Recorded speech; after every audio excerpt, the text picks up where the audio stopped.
Akkamoltan hordoftoota barii miidiyaa network oduu ho'itu amma nu laqqabeessin biraan gahaa nu hordofaan dhaamsa keenya. Amma oduu bal'inaan ummanni Oromoo erga kiyyoo gabroonfataa jalatti kufee kaasee guyyaa tokkoof illee gabrummaa aamin jedhee fudhateen beeku. Bifoota garaagaraatiin qabsoo hadhooftuu diina isaa wajjin gochaa turen gootonni hedduu qabsoo bilisummaa Oromoo galmaan gahuuf lubbuu qaalii itti dhabanii jiru. Qabsaa'onni hedduun immoo qaamaa itti hir'atanii jiru. Qeerroo fi qarreen ifa bilisummaa fi dimokiraasii haqaa walqixxummaa dhugaa mirkaneessuuf aarsaa hedduu itti kafalanii jiru. Abbaa biyyummaa Oromoo dhugoomsuuf qabsoo hadhooftuu gochaa turan. Addi bilisummaa Oromoo gamtoome dhaaba hoogganoota buuliyyee ABO bureessaniin hoogganamuu fi qabsoo Oromoo galmaan gahuuf kaleessa bara dukkanaa aarsaa guddaa kafalee har'a gaheedha. Har'as addi bilisummaa Oromoo gamtoome qabsoo akeekaa fi kaayoo qabsaa'ota ganamaa galmaan gahuuf qabsoo hadhooftuu gochaa jira.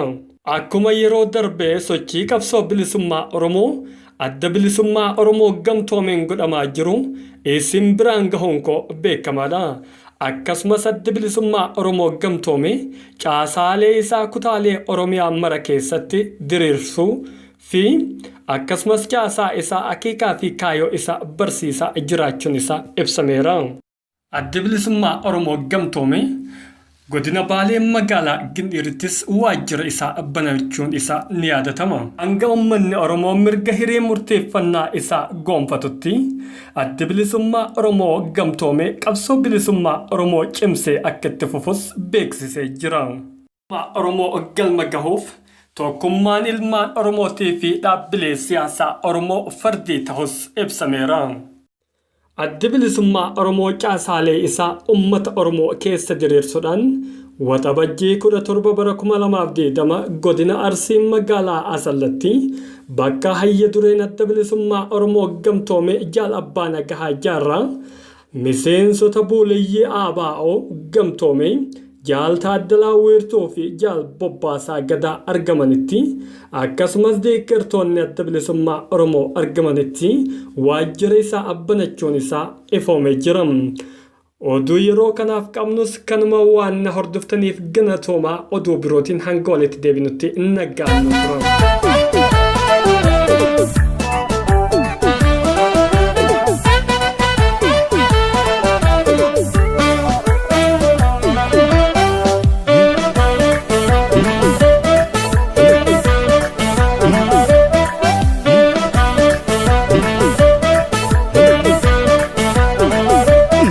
Seenaa qabda biyya koo dhiiga gootaan ni qaamte alagaan sinnaaltu yoomuu lafee jagnoota aan ijaarame. Seenaa qabda biyya koo dhiiga gootaan ni qaamte alagaan sinnaaltu yoomuu lafee ijoollee kee ni ijaarame. Ani gabrummaa baadhee akka horiititti hin buluu hangafoonni qabsoo warri qabsiisanii lubbuttiin kusanne kan of wareeganii Oromiyaarraa dhiigaan sararanii galmaan gaa'uu qabnaa kaayyoo jaalleewwanii. Oromiyaarraa dhiigaan sararanii galmaan gaa'uu qabnaa kaayyoo jaalleewwanii.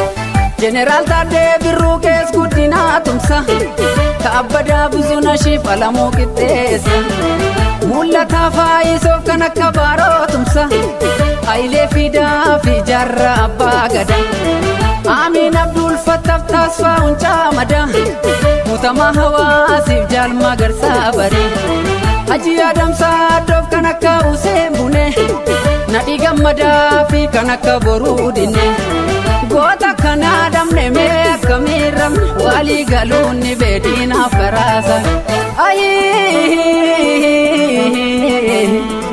Diinaaf karaa bannee diinaaf karaa bannee namne gootas wareegama hedduu baafne kan falaa jirraa falmachaa jirraa nu warrallee namne.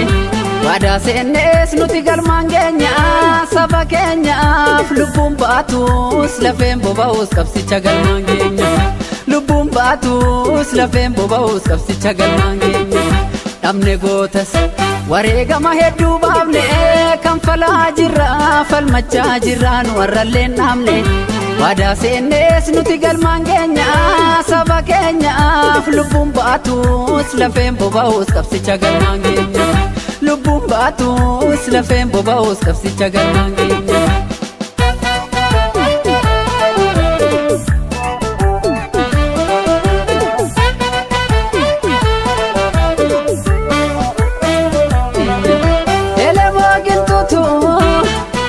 Dhukaasee jalqaba goota hedduu dhabne falmattoota haqaa badhaadha Dilgaasaaf Jaalburii Sooboru Maammoo Mazaamiriif Jeneraal Waaqoo Buutuu yoo loluu gootummaan hiddaan akkaasonsa Jaalaggasaa Wagii urjii lola keessa goota akkanaa dhabne mee akkamiin rabne walii galuun ni beediinaaf karaa banne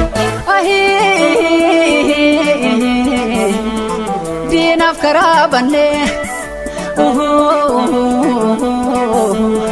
diinaaf karaa banne ani Oromoodha jedhii falmadhu mataa gad hin qabeeni abbaan feetes yoo galte gantuuf gurran kenniini wareegama guddaa baasinaaltu abashaani gabrummaa kalee sanatti hin deebi'u ni beeka Oromooni abbaan feetes haa galtu gantuun gantuma abbaan feetes haa galtu gantuun gantuma roorroo farkan kennuu man Oromoo